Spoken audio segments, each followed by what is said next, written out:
তো ছোট ভাই আর উল্টা মারছে না, বাড়িতে মেহমান আইছে লিগা, পরে আবার গেছে মেহমান ঘরে থইয়া, পরে মারামারি লাগছে।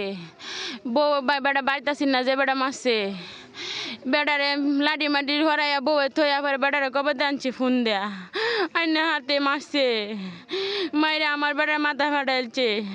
আর হেডারে যে বাবা সেবা মারছে, আমরা সবাই গেছি গা, আমার বেটার মাথা ফাটাইছে, আমরা গেছি গা সবাই।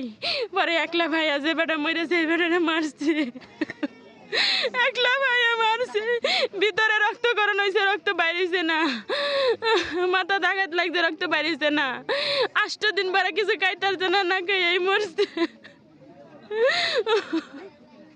আমি আর বিচার চাই, আমি আর সূক্ষ্ম বিচার চাই।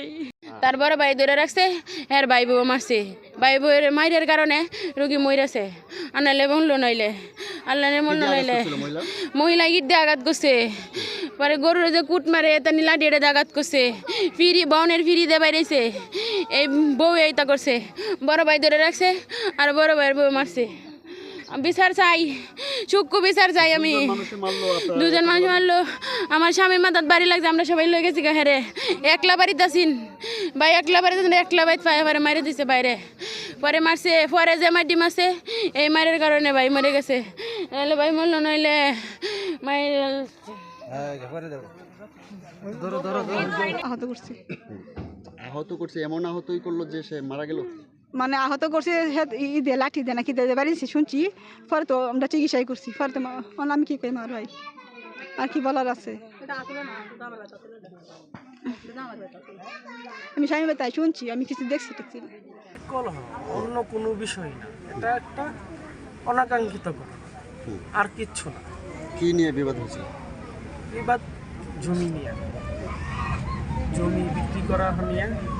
সে বলছে সেটেলমেন্ট করে নিয়ে বিক্রি করতে, আমরা বিক্রি করে দিছিল। ওই বিষয়টা যখন সে জানতে পারছে, সে আমাদের সাথে বসছে, সেও জানতো, সে চাইতেছে সেটেলমেন্ট বিষয় নিয়ে। তার সাথে তর্ক বিতর্ক হয়েছে, এক পর্যায়ে আমি একজনের কাছে বেচছিলাম জমিটা, এই জমিটা মনে করি আমি লিখে যাম করছি, হ্যাঁ, এবারে মারামারি করছে আর ভাই ভাই। আপনি বাধা দেননি? বাধা দিছি, বাধা দিলে আমার মানলে নিছে, মানছে না তো আমার কথা। আপনি সলিউশন দেওয়ার পরেও মারামারি হয়েছে? হ্যাঁ, মারামারি করছে। কেন? এটা কারণটা কি ছিল? জমি বেচ চালছিল যে লাগিয়া। কে বিক্রি করছিল? আমি।